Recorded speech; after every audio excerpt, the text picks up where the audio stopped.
ના કહીએ છીએ। તો ગઈકાલે આપણે જે સૂત્ર લઈને આવ્યા હતા, જેમાં આપણે કીધું કે ભાઈ ફેઝર પદ્ધતિ હશે કાં તો એનાલિટિકલ પદ્ધતિ હશે, તો બંનેમાંથી આપણી પાસે એક કોમન સમીકરણ છે। એ સમીકરણ જે છે એને આપણે ફરીથી રિમાઇન્ડ કરી દઈએ। તો લખતા હતા IM is equals to VM ભાગ્યા મોડ Z। તો IM ઇક્વલ્સ ટુ VM ભાગ્યા મોડ Z, અથવા તો આપણે VM જે છે અને મોડ Z છે, એમાં મોડ Z ની કિંમત આપણે કહેતા હતા ઇમ્પિડન્સ। તો VM ભાગ્યા under root of R² plus omega L minus 1 omega C એનો પણ સ્ક્વેર। અથવા કોઈ કહેશે કે સર ઓમેગા L ને XL લખું અને ઓમેગા C ને XC લખું તો ચાલે, તો બંને વેલિડ જ છે। પણ ધ્યાન રાખવાનું, દાખલા કરતી વખતે ઇન્ડક્ટિવ રિએક્ટન્સ લખ્યું હોય તો XL લખવાનું, કેપેસિટિવ લખ્યું હોય તો XC લખવાનું। તો દાખલાઓ કરતી વખતે આ સૂત્ર જે છે એ આખા ચેપ્ટરનું હાર્ટ છે। તો આપણે હવે ઓમેગા L અને ઓમેગા C જે છે એની જગ્યાએ લખી નાખીએ છીએ XL અને XC। તો 1/XC નો સ્ક્વેર જે છે, કોઈ કહેશે કે સર એક કામ કરી દઈએ તો XC માઇનસ XL લખીએ તો બી ચાલે, તો તમે XC માઇનસ XL જે છે એ પણ લખી શકો છો। મિનિંગ જે છે વર્ગ જ છે, એટલે દાખલા કરતી વખતે કોઈ વધારે ફરક પડવાનો નથી। તો ઇમ્પિડન્સને કહેવાય છે મોડ Z। તો દાખલા કરતી વખતે આવૃત્તિ આપેલી હોય, કોણીય આવૃત્તિ આપેલી હોય, ઓમેગા આપી હોય, તો આપણે સૂત્ર વાપરીશું, બોક્સમાં મૂકું છું, IM equals to VM upon under root of R² plus omega L minus 1 upon omega C નો સ્ક્વેર। અને એના સિવાયની વાત કરવાની હોય એટલે કે ખાલી ઇમ્પિડન્સ લખેલો હોય અને એમાંય પાછું XL એટલે કે ઇન્ડક્ટિવ રિએક્ટન્સ અને કેપેસિટિવ રિએક્ટન્સ આપેલો હોય તો XL અને XC છે। હવે અહીંયા એક નાનકડી ભૂલ થઈ મારાથી, 1 અપોન ઓમેગા C લખેલા હતા એટલે બાજુમાં લખાશે આપણાથી ખાલી XC, તો XL માઇનસ XC અથવા XC માઇનસ XL। જ્યારે ઇન્ડક્ટિવ રિએક્ટન્સ કે કેપેસિટિવ રિએક્ટન્સ લખેલો હોય ત્યારે એકમ જે હશે એનો એ ઓમ હશે। બીજી એક વસ્તુ જે છે એને હું નામ આપી દઉં, તો આપણે લખતા હતા tan phi બરાબર તો omega L minus 1 upon omega C divide by R, અથવા તો લખી શકીએ છીએ આપણે tan phi is equals to તો XL માઇનસ XC અથવા XC માઇનસ XL ભાગ્યા R। જે આપણે દાખલાઓમાં આપણને phi ની જરૂર પડશે તો આપણે લખી નાખીએ છીએ phi ઇઝ ઇક્વલ્સ ટુ તો tan inverse XL minus XC divide by R। હવે એક્ઝામ્પલ માટે આ સૂત્ર એટલા માટે ઇમ્પોર્ટન્ટ છે કેમ કે આપણી પાસે અહીંયા omega L minus 1 upon omega C જે છે એને આપણે હમણાં બતાવીએ છીએ ઘટના, જેને કહેવાય છે અનુનાદ। પણ એ પહેલા દાખલાઓમાં આ બે સૂત્રો જે છે બોક્સમાં મૂકેલા છે એ અને નીચે લખેલા છે 5। દાખલાઓમાં રકમમાં વાંચજો, ઇન્ડક્ટર છે તો એકલો L છે, કેપેસિટર છે તો એકલો C છે, R અને L છે એટલે અવરોધ અને ઇન્ડક્ટર બંને છે। તો નીચે તમારું સૂત્ર જે છે એમાં તમારે કિંમતો જોતા જવાની, કઈ કઈ વસ્તુઓ આપેલી છે। જે વસ્તુઓ આપેલી હોય એ રાખવા, દાખલા તરીકે ઇન્ડક્ટર છે તો ખાલી આપણે આવું લખવાનું IM બરાબર VM under route omega L નો સ્ક્વેર, એટલે ઓમેગા L નો સ્ક્વેર નીકળી જશે એટલે ઓમેગા L બાકી રહેશે। એકલો અવરોધ છે તો IM બરાબર VM ભાગ્યા R અને C છે તો આપણે R² plus 1 upon omega square C square લખીશું। તો ઇન શોર્ટ આ સૂત્રમાં જે પણ વસ્તુઓ દાખલાઓની રકમમાં એબસન્ટ હોય એ લખવાનું નથી, બાકીનું બધું જે છે એમાં કિંમતો મૂકીને દાખલો સોલ્વ થઈ જાય। એટલે આ માટે આખા ચેપ્ટરનું આ જે છે ગોલ્ડન સમીકરણ કહેવાય છે। હવે જેને માટેના આ થિયરી જે છે આપણે ભણ્યા અને એના પરથી હવે એક ઘટના બને છે જેને કહેવામાં આવે છે અનુનાદ અથવા કહેવામાં આવે છે રેઝોનન્સ, અને એના પરથી આપણે ભણીશું ક્વોલિટી ફેક્ટરની થિયરી। હવે રેઝોનન્સ નો મિનિંગ શું થાય? રેઝોનન્સ એટલે કે અનુનાદ। જ્યારે ઇન્ડક્ટર છે, ઇન્ડક્ટિવ રિએક્ટન્સ છે, અને કેપેસિટર છે એ બંનેનો તફાવત થાય શૂન્ય, ત્યારે અનુનાદ થાય છે। બીજી એક વ્યાખ્યા કહેવામાં આવે છે જ્યારે ઇન્ડક્ટિવ રિએક્ટન્સ અને કેપેસિટિવ રિએક્ટન્સ બંનેની કિંમત સરખી હોય ત્યારે આપણી સર્કિટ જે છે એ માત્ર અવરોધ જે છે ધરાવતી કહેવામાં આવે છે। કેવી રીતે? તો દર્શાવું છું। સૌથી પહેલા તો સૂત્ર લખી નાખું છું, IM is equals to VM divide by under root of R² plus omega L minus 1 upon omega C નો સ્ક્વેર। હવે આમાંથી કોઈને મગજમાં એવું થાય કે ભાઈ IM ની જગ્યાએ મારે તો IRMS લખવું છે, તો કઈ નથી, Im ભાગ્યા √2 લખો, Vm ભાગ્યા √2 લખો, તો Irms Vrms લખી શકાય. પણ ધ્યાન રાખજો, RMS કિંમત લખો છો તો બંને જગ્યાએ RMS હોવું જોઈએ, અને મેક્સિમમ કિંમત લખો છો તો બંને જગ્યાએ મેક્સિમમ કિંમતો હોવી જોઈએ. તો હવે જેની વાત કરું છું એ આવી વસ્તુ છે કે જ્યારે omega L -1/ωc is equals two 0 હોય, એટલે કે બંનેનો તફાવત જે છે એ શૂન્ય થાય. બંનેનો તફાવત ક્યારે શૂન્ય થાય? કે જ્યારે omega L is equals two 1/ωc હોય.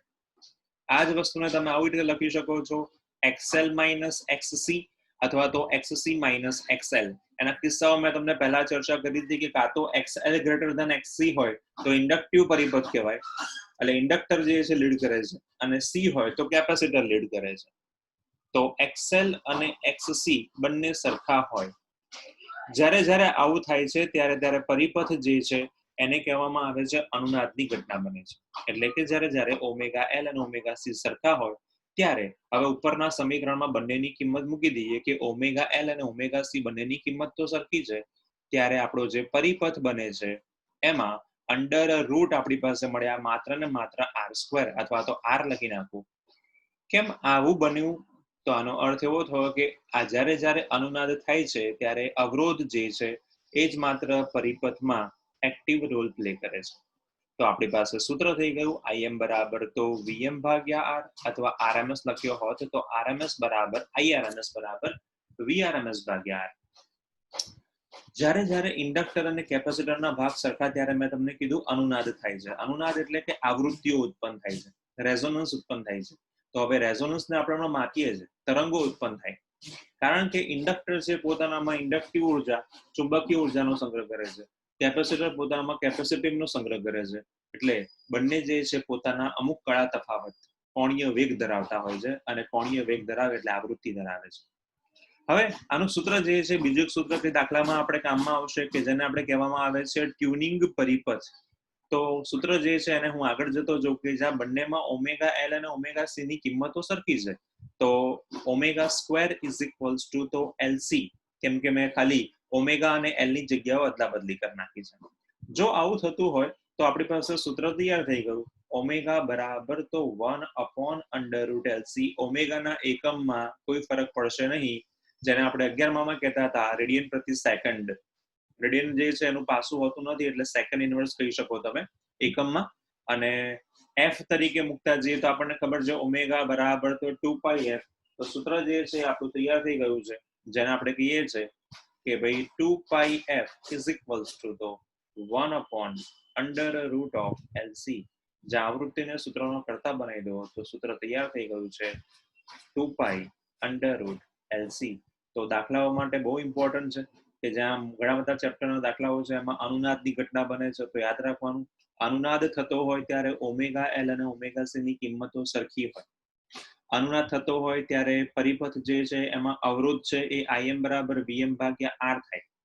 ત્રીજું છે એમાં આપણને જોવા મળે છે આવૃત્તિ f બરાબર 1/2π√LC, એટલે કે f નો અને L નો સંબંધ છે વ્યસ્તનો અને વર્ગમૂળનો છે, અને આવૃત્તિ f અને C નો સંબંધ જે છે વ્યસ્ત અને વર્ગમૂળનો છે. તો આ જે પરિપથના જે કોમ્પોનન્ટ છે એ આ છે.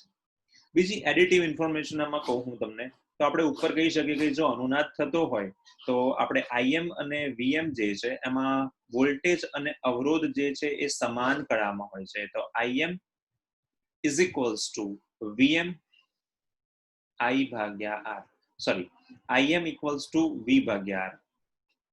તો આપણે લખી નાખીએ Im ઇક્વલ્સ ટુ Vm ભાગ્યા R ઇઝ ઇક્વલ્સ ટુ, આનો અર્થ એવો થયો કે જો હું અવરોધને આ રીતે લઈ જાઉં તો વોલ્ટેજ અને પ્રવાહ એ જ્યારે અનુનાદ થાય ત્યારે સમાન કળામાં હોય છે. એટલે તમે હમણાં આપણે માપીશું ઓમેગાની ને એની કિંમતો, ત્યારે આપણે વોલ્ટેજ કાં તો પ્રવાહ બંનેમાંથી કોઈ પણ લખો, મિનિંગ એનો સરખો થાય છે. નંબર 2 કે એ વખતે ઇન્ડક્ટર અને કેપેસિટર વચ્ચે કળાનો તફાવત એ પાઈ હોય છે. તો જ્યારે આપણને એમ કહે છે કે ભાઈ ઇન્ડક્ટર અને કેપેસિટર જે છે એ બંને અનુનાદ સમયે કળા તફાવત કેટલો, તો ઇન્ડક્ટર અને કેપેસિટર હોય ત્યારે બંને વચ્ચેનો કળા તફાવત જે છે એ પાઈ જેટલો છે. તો આ થઈ ગઈ અનુનાદની ઘટના. બીજું, અનુનાદ કરતી વખતે આપણે એવું કહીએ છીએ કે ઓમેગાનો રોલ કયો છે, તો ઓમેગા આર જે છે એટલે એને કહેવામાં આવે છે અનુનાદીય કોણીય આવૃત્તિ. આ અનુનાદીય કોણીય આવૃત્તિ જે છે બીજું કઈ નથી, આપણે હમણાં જે લખીને આવ્યા 1/√LC છે. તો આપણે હમણાં સાબિત કરીશું કે આના માટે ઇનડાયરેક્ટલી 1/√LC જે છે એના માટે પણ અવરોધ જે છે એના પર એ આધારિત નથી. આર માં વધારો ઘટાડો કરો તો ઓમેગા આર માં કશો ફેરફાર ના થાય, કેમ કે સૂત્રમાં કશો સંબંધ નથી. પણ આર જે છે એમાં આપણે ફેરફાર જે છે એની અસર તમે જોઈ શકો છો. કેમ? તો કે ભાઈ કિંમત જુઓ તો આર માં ફેરફારની અસર કોના પર પડવાની, તો આર માં ફેરફારની અસર ઇનડાયરેક્ટલી પ્રવાહ પર પડવાની છે. અને આઈ જે છે એના અને ઓમેગાના પાછળ સંબંધ તો છે જ. તો યાદ રાખો કે એ ઓમેગા આર છે અનુનાદીય કોણીય આવૃત્તિ જે છે એ અવરોધ ઉપર આધારિત નથી, પરંતુ અવરોધના ફેરફારની અસર જે છે એ પ્રવાહ પર પડે છે. કેમ કે આપણને ઉપર સૂત્ર દેખાય છે Vm/R = Im, પણ આઈ નો અને ઓમેગાનો જે આપણે હમણાં આલેખ દોરીશું એનો સંબંધ પાછો ઓમેગા સાથે છે. તો ઇનડાયરેક્ટલી આર ની અસર જે છે એ ઓમેગા પર દેખાય છે, પણ આર પર ઓમેગા આર જે છે એ ડાયરેક્ટલી આધારિત નથી. તો આ થઈ ગઈ સૌથી પહેલી વાત, જેને આપણે કહેવામાં આવે છે અનુનાદની ઘટના. હવે તો સૌથી પહેલો ક્વેશ્ચન કરી રહ્યા છે આપણે ક્વોલિટી ફેક્ટર ક્યુ ફેક્ટર. ક્યુ ફેક્ટર એટલે શું, ક્વોલિટી ફેક્ટર એટલે શું? તો મેં તમને કીધું કે ભાઈ જ્યારે આપણી પાસે ઓલ્ટરનેટિંગ કરંટ હશે તો ઓલ્ટરનેટિંગ કરંટની ઇન્ફોર્મેશન આપણને મળશે, અને આ ઓલ્ટરનેટિંગ કરંટ જે છે એની ઇન્ફોર્મેશન આપણને કેવી રીતે મળશે, તો એના માટે સૌથી પહેલું કામ કરી રહ્યો છું એને હું કહેવામાં આવે છે, મેં તમને કીધું કે ભાઈ આપણો પ્રવાહ જે છે એ ડાયરેક્ટલી કોઈ આર પર રિલેટેડ છે, પણ ઓમેગા અને આર વચ્ચેનો સંબંધ જે છે બરોબર છે કોઈ ડાયરેક્ટ સંબંધ નથી. તો આપણે સૌથી પહેલા આપણે વાત કરી રહ્યા છે, ટાઇટલ મારી રહ્યો છું જેને હું નામ આપું છું ક્વોલિટી ફેક્ટર ક્યુ ફેક્ટર. તો ક્વોલિટી ફેક્ટર ક્યુ ફેક્ટર કહેવામાં આવે છે. આ ક્વોલિટી ફેક્ટર જે છે ક્યુ ફેક્ટર જે છે એની આપણે માહિતી મેળવીએ તો એના પરથી બીજો પણ એક શબ્દ વપરાય છે જેને કહેવામાં આવે છે અનુનાદની આવૃત્તિ. તો સૌથી પહેલા આપણે ગુજરાતીમાં લખીએ અનુનાદની આવૃત્તિ અને ત્યાર પછી બીજાની વાત કરીએ. તો શબ્દ લખું છું હું અનુનાદની આવૃત્તિ અથવા અનુનાદીય આવૃત્તિ.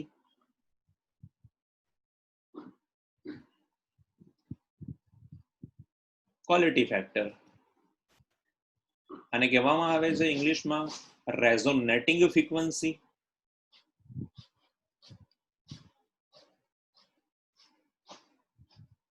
અને ક્વોલિટી ફેક્ટરને આપણે ઇંગ્લિશમાં કહીએ છીએ ક્યુ ફેક્ટર. ચલો ભાઈ, રેઝોનેટિંગ અનુનાદીય બધાની આપણે ચર્ચા કરવાની શરૂઆત કરીએ. તો સૌથી પહેલા હું આલેખથી શરૂઆત કરું છું અને પછી એની ડેફિનેશન આપવાની શરૂઆત કરું છું. આલેખ જે છે એ મારી પાસે સમથિંગ આવી રીતે દોરતો જોઉં છું કે જ્યાં મારી પાસે છે એક્સ અક્ષ પર છે મારી પાસે ઓમેગા અને વાય અક્ષ પર હું બતાવી દઉં છું મારી પાસે છે પ્રવાહ. તો નામકરણ કરતા જઈએ છે આપણે આઈ લખી શકીએ છીએ, વી લખી શકીએ છીએ અને મારી પાસે છે ઓમેગા છે. કિંમતો મેં તમને ઇનડાયરેક્ટલી કીધી કે ભાઈ ઇનડાયરેક્ટલી અવરોધ જે છે એની અસર જે છે આપણને જોવા મળે છે. તો સૌથી પહેલા જે છે મને આવી કિંમત જોવા મળી. નેક્સ્ટ કિંમત જે છે મને મહત્તમ અને ન્યૂનતમ કિંમતો મળે છે, અને ત્રીજી કિંમત જે છે એ મારી પાસે અવરોધની આવી મળે છે. હવે આમ જોવા જઈએ તો આપણે સૂત્રમાં એવું કહેતા હતા કે ભાઈ આઈ ની કિંમત અને અવરોધની કિંમત, જો આગળનું સમીકરણ આઈ અને આર વચ્ચેનો સંબંધ જે છે રસનો છે. તો નીચેનો જે અત્યારે મને કિંમત મળે છે એ કિંમતને હું નામ આપી દઉં છું કે એ ઓછી અવરોધની કિંમત છે. તો એને કહેવામાં આવે છે ઓછા અવરોધે, લો અવરોધ. આને કહેવાય મધ્યમ એટલે કે મીડિયમ અવરોધ. અને ઉપર જે છે એને કહેવાય છે લઘુ અવરોધ અથવા તો ઓછા અવરોધે. તો આ ઓછો અવરોધ કેમ શબ્દ વાપરીએ, કેમ કે આપણને ખબર છે વ્યસ્તનો સંબંધ છે.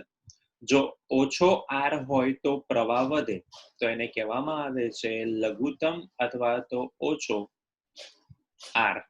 તો લઘુત્તમ અથવા ઓછા પ્રવાહ જે છે પ્રવાહ ઓછો જોઈએ છે તો આપણે એવું કહી શકીએ છે કે અવરોધની કિંમત વધારે હશે. તો અહીંયા આપણે લખી નાખીએ છીએ સૌથી ઓછો આર એ પ્રવાહ જે છે એના માટે પ્રવાહ ઓછો તો અવરોધ વધારે, એટલે આપણી આ જે કિંમત જે છે એ મહત્તમ અવરોધે મળે છે.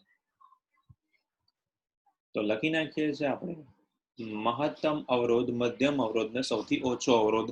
જેટલો અવરોધ ઓછો એટલો પ્રવાહ વધારે. મધ્યમ અવરોધ છે અને સૌથી નીચે આપણી પાસે છે પ્રવાહ જે છે ઓછો મળે છે કારણ કે અવરોધની કિંમત જે છે મહત્તમ છે. તો ઇનડાયરેક્ટલી જોવા જઈએ તો આ જે બિંદુઓ છે, આ પોઈન્ટ્સ જે છે જેને કહેવાય છે પીક પોઈન્ટ્સ, આ પોઈન્ટ જે છે એ દર્શાવે છે આપણને ક્યુ ફેક્ટર. એટલે આપણે એવું કહીએ છીએ કે જેટલી આ ગ્રાફ જે છે આલેખ છે એની તીવ્રતા વધુ એટલે ક્વોલિટી ફેક્ટર વધુ, અને જેટલી તીવ્રતા ઓછી એટલો ક્યુ જે છે એ ઓછો. તો તમે અહીંયા જોઈ શકો છો કે ઉપરના અવરોધ માટે કદાચ પીક જે છે એટલે આપણને આવો આમ વક્રાકાર પીક જોવા મળી શકે છે. તો ઓછા અવરોધે ક્વોલિટી ફેક્ટર વધારે હોય છે એવું કહી શકીએ? હા, કહી શકીએ. આપણે હમણાં એક સંબંધ બી મેળવીશું. અને નીચે કહી શકીએ વધારે અવરોધે મહત્તમ અવરોધે ક્વોલિટી ફેક્ટર ઓછો. હા, એ પણ કહી શકાય છે અને એ વાત પણ સાચી છે. એના માટે પણ આપણે એક સૂત્ર સાબિત કરીએ છીએ. તો બંને વસ્તુ જે છે સૂત્ર પ્રમાણે આપણે સાબિત કરવાની શરૂઆત કરી. તો સૌથી પહેલો આપણે આલેખ દોર્યો છે અને આલેખ ઉપરથી આપણે બંનેની માહિતી લખી નાખી છે.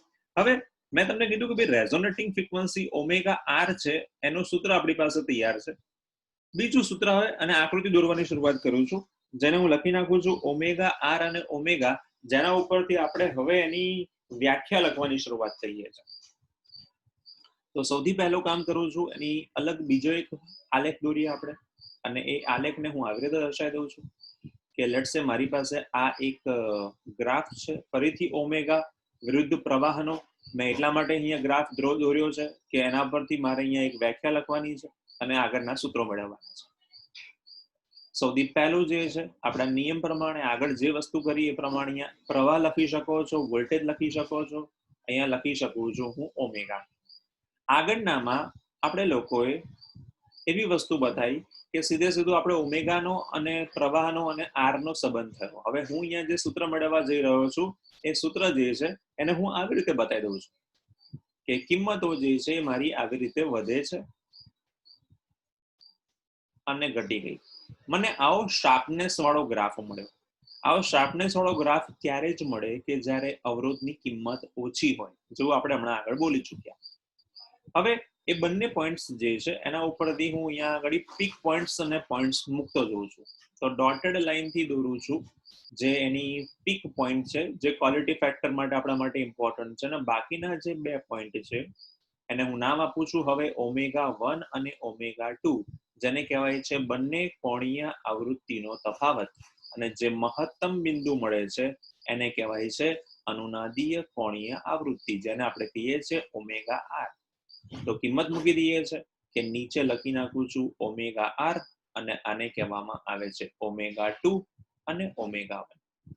ઓમેગા આર ની કિંમત હોય ત્યારે પ્રવાહ જે છે એની કિંમત હોય છે I0, અથવા તો એને તમે લખી શકો છો V0 ભાગ્યા આર. તો આપણને ખબર છે આગળ ઓલરેડી આપણે મેળવી ચૂક્યા છે I0 અથવા તો V0 ભાગ્યા આર. અને આ બિંદુ પરની વાત છે અત્યારે. આ ઓમેગા 1 અને ઓમેગા 2 હોય ત્યારે આપણો પ્રવાહ જે છે એની કિંમત બને છે I0 ભાગ્યા √2. અને આપણને ખબર છે કે જો I0 ભાગ્યા √2 હોય તો આપણે એને RMS કિંમત પણ કહી શકીએ.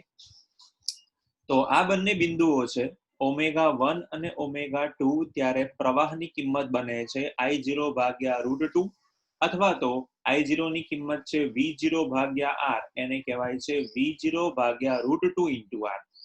તો આ બંને કિંમતો જે છે એને આપણે યાદ રાખીએ છીએ કે જ્યારે આપણી પાસે અવરોધની કિંમત લઘુત્તમ હોય ત્યારે ઓમેગા આર એ પ્રવાહ મહત્તમ હોય, અને બાકીની બંને કિંમતો એ પ્રવાહ જે છે એ √2 ગણો થાય ત્યારે આપણી આવૃત્તિઓ કોણીય આવૃત્તિઓ ઓમેગા 1 અને ઓમેગા 2 ગણી થાય. તો આપણે જે પણ વસ્તુ બોલ્યા છે એ જ વસ્તુને આપણે હવે શબ્દમાં લખતા જઈએ. તો આ બંને વસ્તુઓ જે છે જેને આપણે બોલ્યા એને આપણે એવું બોલતા જઈએ કે સૌથી પહેલા એને સૂત્ર તરીકે અને વ્યાખ્યા તરીકે કહીએ કે જ્યારે બંને બાજુની કોણીય આવૃત્તિઓને, હવે બંને બાજુની કોણીય આવૃત્તિએ પ્રવાહ તમે જોવા જાઓ તો પ્રવાહ ધીમે ધીમે ઘટવાનો ટેન્ડન્સી ધરાવે છે. જો વચ્ચેનો પોઈન્ટ આપણે વિચારીએ, વચ્ચેનો I0 નો પોઈન્ટ વિચારીએ તો જમણી તરફ ઘટ્યો અને ડાબી બાજુનો વિચારીએ તો ડાબી તરફ ઘટ્યો. તો પ્રવાહ બંને બાજુ ઘટે છે, તો બંને બાજુનો પોઈન્ટ્સ લખી શકાય. તો બંને બાજુના આપણે પોઈન્ટ્સ લખેલા છે. તો બંને બાજુની કોણીય આવૃત્તિઓ હોય ત્યારે બંને બાજુની કોણીય આવૃત્તિ હોય ત્યારે પ્રવાહ એ I0 એ 1/√2 જેટલો થાય, અથવા તો આપણે એવું લખી શકીએ V0 ભાગ્યા √2 × r મો ભાગનો થાય. ત્યારે બંને બાજુની કોણીય આવૃત્તિઓ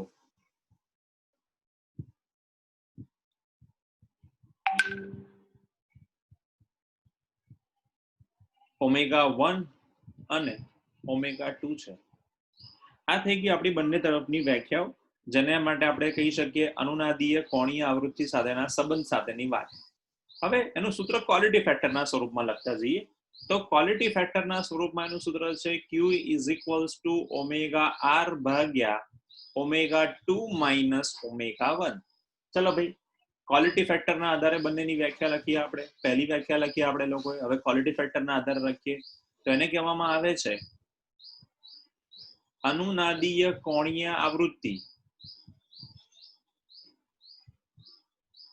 અને બંને બાજુની કોણીય આવૃત્તિના તફાવતને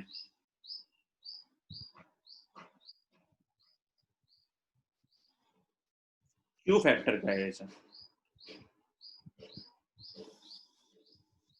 ક્વોલિટી ફેક્ટર એક અથવા તો એકની નજીક હશે તો આદર્શ કિંમત કહેવાય છે. ક્વોલિટી ફેક્ટર એક કરતા ઓછો હોય ત્યારે શાર્પનેસ જે છે આલેખની એ ઓછી હશે. ક્વોલિટી ફેક્ટરની કિંમત અને શાર્પનેસનો આન્સર એક કરતા વધારે હશે તો આનો મીનિંગ એવો થયો ક્વોલિટી ફેક્ટરની કિંમત Q એક કરતા મોટી છે, એટલે આલેખ એકદમ શાર્પ મળશે આપણને. આવું ડિજિટલમાં આપણને જોવા મળે છે. એનાલોગમાં આવું શાર્પનેસ વધારે જોવા મળતી નથી. ડિજિટલ એનાલોગનો આપણે ડિફરન્સ 14મા ચેપ્ટરમાં વાત કરીએ છીએ આપણે. તો ક્વોલિટી ફેક્ટરની વ્યાખ્યા આપણને આવી મળી ગઈ. હવે ક્વોલિટી ફેક્ટર જે છે એના તફાવતની વાત કરીએ તો એનો એકમ કે પાસું નથી, તો એકમ કે પાસું રહિત છે.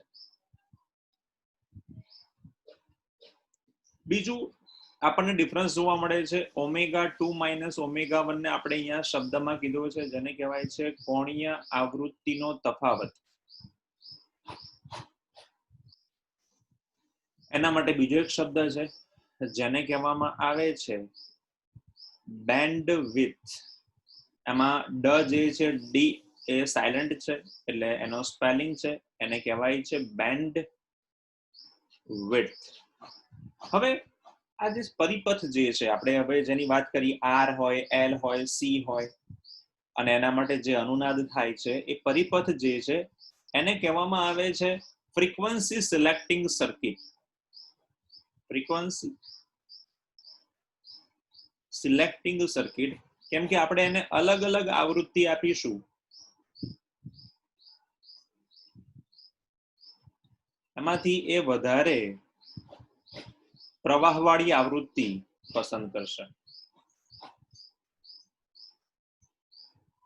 તો વધારે પ્રવાહવાળી આવૃત્તિ F ને પસંદ કરી એટલે એના માટે ફ્રીક્વન્સી સિલેક્ટિંગ ડિવાઇસ કહેવાય છે. એટલે આપણી પાસે આપણા દરેક ફોન જે છે એની પોતાની એક નાનકડી સ્પેસિફિક ફ્રીક્વન્સી હોય જે ફ્રીક્વન્સી પર કામ કરે છે. તો આપણે અલગ અલગ ફ્રીક્વન્સીમાંથી ચોક્કસ ફ્રીક્વન્સીને જ સિલેક્ટ કરીએ છીએ. તો ફ્રીક્વન્સી સિલેક્ટિંગ ડિવાઇસ જે છે એમાં આપણે આ જે પરિપથ જે છે એનો ઉપયોગ સૌથી વધારે થાય છે. તો ફ્રીક્વન્સી સિલેક્ટિંગ ડિવાઇસીસ જે છે એમાં આનો ઉપયોગ થાય છે.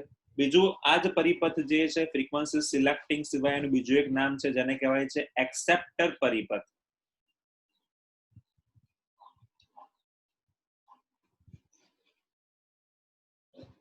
તો આ થઈ ગઈ આપણી વ્યાખ્યા.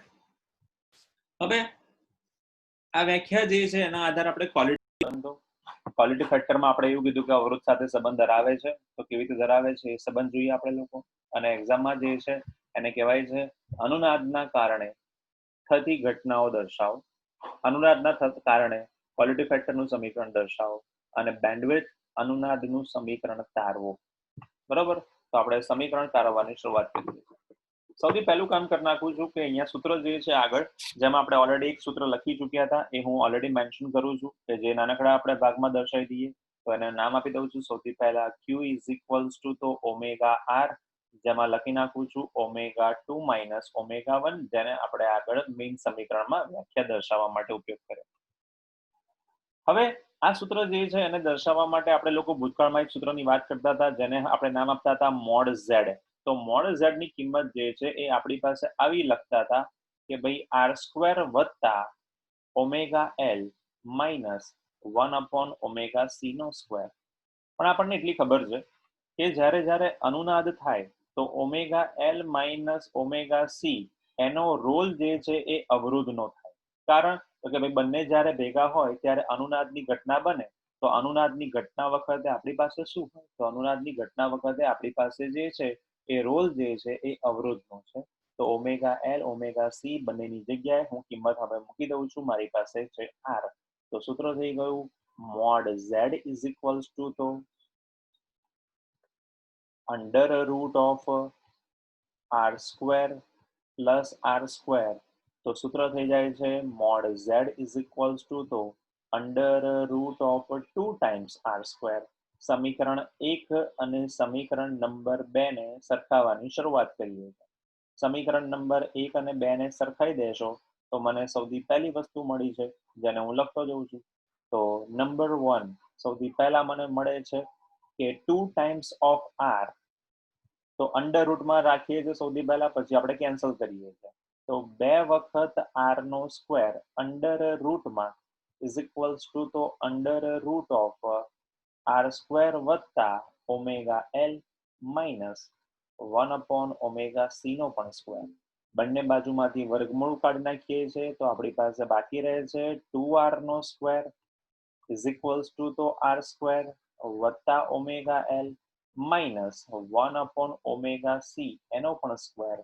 2r² માંથી r² ડાબી બાજુ ગયા તો આપણને મળશે અહીંયા r² ઇક્વલ્સ ટુ તો ઓમેગા એલ માઇનસ 1/ωc નો પણ સ્ક્વેર. બંને બાજુમાંથી વર્ગ કાઢી નાખીએ છીએ તો સૂત્ર મળે છે આપણને plus or minus r is equals two omega L minus 1/ωc. હવે આ પ્લસ ઓર માઇનસ r લખ્યા છે એનામાંથી પહેલી વખત ઓમેગા છે એને omega 1 નામ આપું છું અને બીજાને આ નામ આપી દઉં છું હું omega 2. એ જ રીતે માઇનસ જે છે એના માટે પણ હું નામકરણ કરી નાખું છું. પહેલા વાળાને આપી દઉં છું omega 1 અને બીજાને આપી દઈએ છીએ આપણે omega 2. તો અહીંયા એક વખત પ્લસ આપું છું ત્યારે હું +1 લખી નાખું છું, omega 1 લખું છું.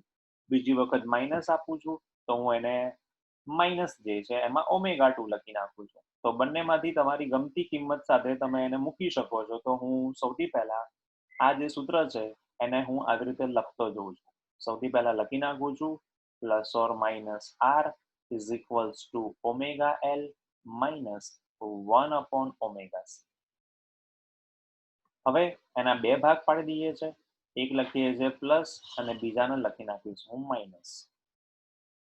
તો સૌથી પહેલા પ્લસ r જે છે ત્યાં લખતો જઉં છું હું r is equals two omega 1l minus omega 1c. અને જ્યાં માઇનસ લખું છું ત્યાં નામ આપી દઉં છું omega 2. તો omega 2l માઇનસ 1/ωc. તો આ જે કામ કર્યું છે એને બંનેને મેં 1 by 1 એક વખત પ્લસ અને એક વખત માઇનસ આવી રીતે નામકરણ કરી દીધા છે. બંનેને હું બોક્સમાં મૂકી દઉં છું. સમીકરણ નંબર 1, બોક્સ નંબર 2, સમીકરણ નંબર 2. સૌથી પહેલા અહીંયા બંને સમીકરણો છે એનો સરવાળો કરીએ છીએ, પછી બીજી બાજુ આપણે બાદબાકી કરીશું. તો સૌથી પહેલું સ્ટેપ કરીએ છીએ કે સમીકરણ નંબર 1 વત્તા સમીકરણ નંબર 2. તો ડાબી બાજુઓનો ડાબી બાજુ સાથે સરવાળો, જમણી બાજુનો જમણી બાજુ સાથે સરવાળો. તો r minus r is equals two થઈ જશે 0. તો સૌથી પહેલા ડાબી બાજુની વાત કરીએ આપણે, તો ડાબી બાજુ આપણને જોવા મળે છે r minus r is equals to તો 0 ઇઝ ઇક્વલ્સ ટુ ઓમેગા 1 અને ઓમેગા 2 એ બંને l ના સ્વરૂપમાં છે. તો ઓમેગા 1l વત્તા omega 2l minus 1 upon omega 1c. સરવાળો ચાલી રહ્યો છે પણ plus minus minus 1 upon omega 2c. તો સૌથી પહેલા બંને સમીકરણ છે એ બંનેનો મેં સરવાળો કર્યો છે. તો બંનેના સમીકરણ જે છે એમાં સરવાળામાં મારી પાસે આવે છે ઓમેગા 1l વત્તા omega 2l minus 1 upon omega c minus 1 upon omega 2c. બંનેની કિંમતો જે છે એ મારી પાસે હવે આવી રીતે સ્વરૂપમાં આવશે. તો હું આવી રીતે બંનેની કિંમતો જે છે એને મેં મૂકી દીધી. હવે બંનેની સમીકરણની જે કિંમતો છે એનું સાદુરૂપ આપવાની શરૂઆત કરું છું. તો સૌથી પહેલા સાદુરૂપ આપવા માટે શું કરવું જોઈએ મારે? તો સૌથી પહેલા સાદુરૂપ આપવા માટે હું આ બંને સમીકરણ જે છે એમાંથી કોઈ એકને જમણી અને ડાબી બાજુએ જગ્યાની અદલા બદલી કરી નાખીશું. તો સૌથી પહેલા કામ કરી નાખીએ છીએ આપણે ઇઝ ઇક્વલ્સ ટુ 0. પહેલા કૌંસમાંથી l કોમન, તો ઓમેગા 1 વત્તા ઓમેગા 2 માઇનસ કોમન કાઢું છું, 1 અપોન c કોમન કાઢું છું. તો 1 અપોન ઓમેગા 1 વત્તા 1 અપોન ઓમેગા 2. ચલો ભાઈ, હવે બંનેમાંથી માઇનસ વાળું સ્ટેપ જે છે એ જે છે અને ડાબી બાજુ લઈ જઈએ તો પ્લસ થશે. વહેલા કે મોડા આ સ્ટેપ કરવાનું છે. તો પહેલા એક કામ કરીએ, 1 અપોન ઓમેગા 1 અને 1 અપોન ઓમેગા 2 છે એ છેદમાં છે, તો લસા લઈને બંનેને કમ્પેર કરતા જઈએ. તો l omega 1 omega 2 minus 1 upon c લસામાં omega 2 omega 1 divide by omega 1 omega 2. ચલો ભાઈ, બાજુમાં સ્પેસ છે, બાજુમાં લખતા જઈએ છે. તો ડાબી બાજુ જે છે એ લઈ જઈએ છે તો નિશાની બદલાય છે. તો માઇનસ 1 અપોન c છે અને હું ડાબી બાજુ લઈ જાઉં છું તો મને મળે છે plus 1 upon c into omega 2 omega 1 divide by omega 1 omega 2 is equals to જમણી બાજુ છે ઓમેગા 1 વત્તા ઓમેગા 2 અથવા ઓમેગા 2 વત્તા ઓમેગા 1. બંનેની સરવાળામાં નિશાની આગળ પાછળ કરી શકાય છે, સંખ્યા અને સ્થાન બદલી શકાય છે. તો ઇન્ટુ l. ડાબે અને જમણે બંને બાજુથી આપણને જતો ભાગ જે છે ઓમેગા 1 અને ઓમેગા 2 એ દેખાય છે. તો હવે બાકી રહેતો ભાગ જે છે એ આવો છે મારી પાસે 1 upon c into omega 1 omega 2 is equals two l. તો સૌથી પહેલું આપણે સરવાળો કર્યો, એનાથી મને આન્સર મળ્યો છે ઓમેગા 1 અને ઓમેગા 2 ની કિંમત, જેને સૂત્રનો કરતા બનાવી દઉં તો મને મળશે 1 અપોન lc. તો આ જે છે એ મારા દાખલા આગળના માટે ઇમ્પોર્ટન્ટ છે, એટલા માટે મેં એને કિંમત આપી દઈશ કે એને કિંમત જે છે એ 3 છે, જે ઇમ્પોર્ટન્ટ છે, અને આગળના સૂત્રમાં મૂકીશું. તો સૌથી પહેલું આમાં શું કામ કર્યું, આપણે લોકોએ r બરાબર omega l minus 1 upon omega c હતા, એમાં પ્લસ માટે અને માઇનસ માટે બંનેને અલગ અલગ પાડી દીધા. પ્લસ વાળું છે ત્યાં ઓમેગાની કિંમત આપી દીધી છે મેં ઓમેગા 1, અને માઇનસ વાળું છે ત્યાં ઓમેગાની કિંમત આપી દીધી છે ઓમેગા 2. સમીકરણ 1 અને 2 નો સરવાળો કરીને સાદુરૂપ આપતા ગયા તો આપણને મળ્યું ઓમેગા 1 ઓમેગા 2 બરાબર તો 1 અપોન lc. હવે આ જ વસ્તુ જે છે એને હું એવું કામ કરું છું કે નવા પેજ પર સમીકરણ 1 અને સમીકરણ 2 જે છે એની બાદબાકી કરતો જાઉં છું. તો સૌથી પહેલું કામ કરીએ આપણે લોકો હવે સમીકરણ 1 અને સમીકરણ 2 ની બાદબાકી કરવાની. તો લેટ્સ સે equation number 1 minus equation number 2. ચલો ભાઈ, ઇક્વેશન નંબર 1 છે મારી પાસે r અને માઇનસ માઇનસ r, એટલે આપણી પાસે થશે અહીંયા r માઇનસ માઇનસ r. અને પહેલું step omega 1l minus omega 2l. તો omega 1l minus omega 2l minus 1 upon omega 1c minus 1 upon omega 1c minus minus 1 upon omega T into C. તો minus minus 1 upon omega 2 into C. ચલો minus minus થઈ ગયા મારી પાસે plus, તો મારી પાસે ડાબી બાજુ મળે છે 2r અને જમણી બાજુ જે છે મારી પાસે એલ ને કોમન કાઢતા મળે છે મને omega 1 into omega 2 minus 1 upon omega 1c minus minus plus 1 upon omega 2c. ચલો સૌથી પહેલું કામ કરી નાખું છું 2r એલ ઓમેગા 1 ઓમેગા 2 સમીકરણ 3 ની કિંમત મૂકવામાં કામમાં આવશે, પ્લસ 1 અપોન સી કોમન કાઢ લઉં છું એટલે મને અહીંયા આવું સૂત્ર મળશે 1 upon omega 2 minus 1 upon omega 1. Plus આ લઈને પછી 3 ની કિંમત મૂકીએ છીએ આપણે, તો લખી નાખું છું 2r equals to L into omega 1 omega 2 વત્તા 1 અપોન સી, લસા લઈએ છે omega 1 minus omega 2 upon omega 1 omega 2. ચલો ભાઈ ઓમેગા 1 ઓમેગા 2 જે છે એમાંથી કોઈની પણ કિંમત મૂકી દઈએ છે, તો ઓમેગા 1 ઓમેગા 2 ની કિંમત છે 1 અપોન એલસી. તો લખીએ છે સમીકરણ નંબર 3 મુજબ. તો સમીકરણ નંબર 3 મુજબ જે છે મને આવી કિંમત મળી 2r બરાબર તો એલ ઓમેગા 1 ઓમેગા 2 ની કિંમત જે છે એ કોઈ એક જગ્યાએ જવા દઈએ તોય ચાલે, તો 1 અપોન એલસી વત્તા 1 upon C omega 1 minus omega 2 અને ઓમેગા 1 ઓમેગા 2 ની કિંમત છે એલ ભાગ્યા સી. તો હવે આપણને બંને કૌંસ જે છે એમાંથી પહેલા કૌંસમાંથી એલ જશે અને બીજા કૌંસમાં આપણને સી મળશે. તો હું એક કામ કરી દઉં છું કે બંને જગ્યાએ કિંમત મૂકવાને બદલે હું ખાલી કોઈ પણ એક જ જગ્યાએ કિંમત મૂકું. તો ખાલી પહેલા ભાગ જે છે એમાં હું કિંમત મૂકતો નથી, પહેલો ભાગ જે છે એમાં એમનું એમ રહેવા દઉં છું ઓમેગા 1 ઓમેગા 2, કેમ કે મારે બેમાંથી કોઈ એકની કિંમત જોઈશે. તો આપણી પાસે નીચેનું જે સ્ટેપ જે છે એમાંથી સી અને સી જે ભાગ જે છે કેન્સલ થશે, તો હવે મારી પાસે આવો ભાગ મળશે. તો સ્ટેપ નંબર 3 કે જ્યાં મારી પાસે મળતો ભાગ જે છે એ આવો છે કે ઇઝ ઇક્વલ્સ ટુ તો 2r L omega 1 omega 2 into L omega 1 omega 2 વત્તા L into sorry 1 upon L into omega 1 minus omega 2. તો અહીંયા લખું છું omega 1 omega 2 divide by L. તો અહીંયા સુધી આપણે જે પણ કામ કર્યું છે એમાં શું કામ કર્યું, તો અત્યાર સુધી આપણી પાસે જે પણ કિંમતો હતી એ બધી જ કિંમતો જે છે એનું આપણે સાદુરૂપ આપતા ગયા. ઓમેગા 1 ઓમેગા 2 ની કિંમતો મળતી ગઈ આપણને.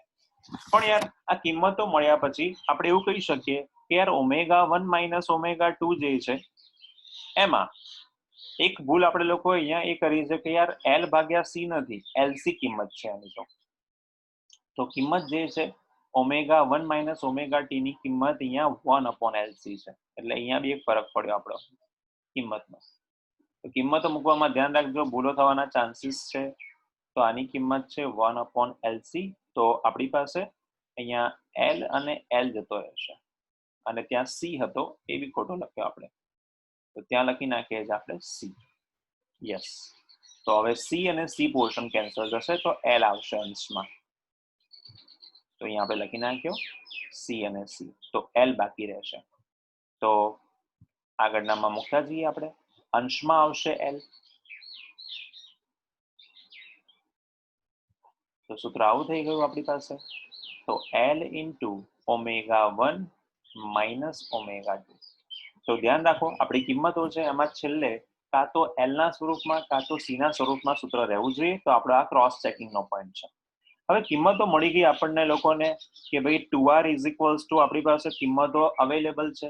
તો હું એક કામ કરી નાખું છું કે ડાબી બાજુ જે છે ત્યાં 2r ને એમ ના એમ રહેવા દઉં છું અને જમણી બાજુ જે છે આપણી પાસે એમાં હું આ કિંમતો જે છે એને આવી રીતે લખતો જઉં છું કે ભાઈ 2r ઇઝ ઇક્વલ્સ ટુ તો એલ કોમન ઓમેગા 1 ઓમેગા 2 વત્તા ઓમેગા 1 માઇનસ ઓમેગા 2.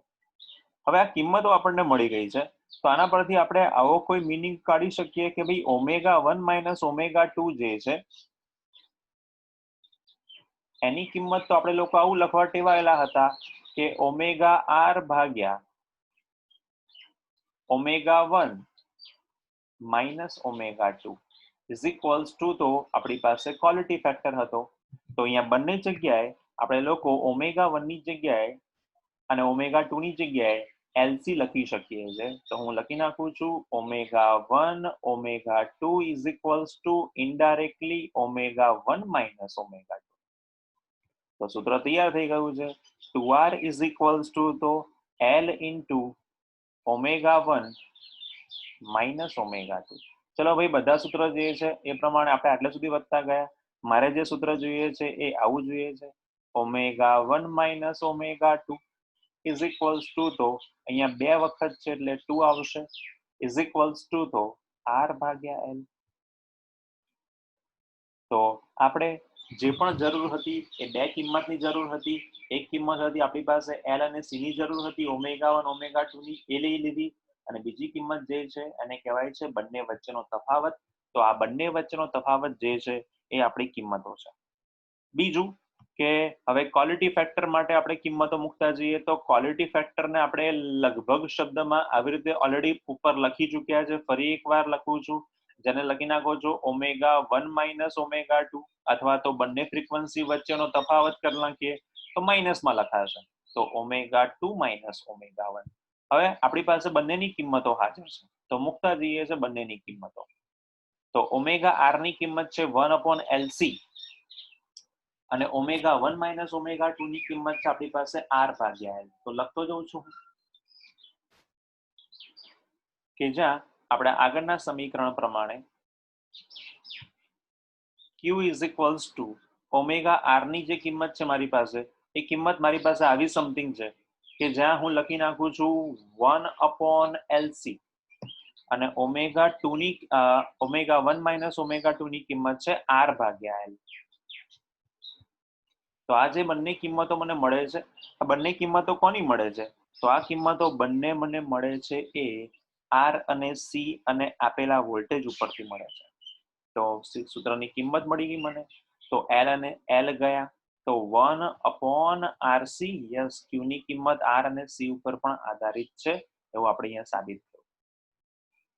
બીજું એક નાનકડી વ્યાખ્યા લઈએ, એને કહેવામાં આવે છે વોલ્ટેજ ડ્રોપ, અને આવું પણ કહેવાય છે ક્વોલિટી ફેક્ટરને, અથવા તો આપેલા વોલ્ટેજ. તો આ ક્વોલિટી ફેક્ટરની વ્યાખ્યા થઈ ગઈ. એક્ઝામમાં 2 માર્ક્સમાં ભૂતકાળમાં આવી રીતે આ લોકો પૂછી ચૂક્યા છે, જેને કહેવાય છે ક્વોલિટી ફેક્ટર r, l અને c નો સંબંધ. હવે આપણે અહીંયા આગળની જે વાત કરીએ છીએ ત્યાં આપણે ક્વોલિટી ફેક્ટર r અને c ના સંબંધો તો મેળવી ચૂક્યા છે. આપણે મેળવવો છે r, l અને c નો સંબંધ. તો અહીંયાથી હું એક અલગથી નાનકડો સબ પોઈન્ટ આપી દઉં છું ક્વેશ્ચનમાં અને ક્વેશ્ચનમાં. તો q નો ક્વોલિટી ફેક્ટરનો r, l અને c સાથેનો સંબંધ. તો ક્વોલિટી ફેક્ટરનો r, l અને c નો સંબંધ છે, એમાં પણ આપણે કરવાના શું છે? તો ક્વોલિટી ફેક્ટરના r, l અને c ના સંબંધમાં પણ આપણે રમવાના છે કયા સમીકરણથી? તો આપણે રમવાના છે આપણા ઓરિજિનલ સમીકરણ પરથી. તો હું કિંમતો લખતો જઉં છું કે જ્યાં આગળ આપણી પાસે r/l કિંમત જે છે એ ઓમેગા 2 અને ઓમેગા 1 ની છે, અને ઓમેગા r ની કિંમત 1/√LC છે. તો હું લખી નાખું છું ઓમેગા r બરાબર તો 1/√LC અને ઓમેગા 2 માઇનસ ઓમેગા 1 બરાબર તો r/l હોવાથી આપણે ઉપર પણ કિંમત મૂકી ચૂક્યા હોત, ઓમેગા r ની કિંમત 1/√LC લખી ચૂક્યા હોત, પણ અહીંયા ખાલી મારે એક વોલ્ટેજ ડ્રોપ અને પ્રવાહનો સંબંધ બતાવો તો એટલા માટે મેં ખાલી એને 1/LC લખ્યા છે.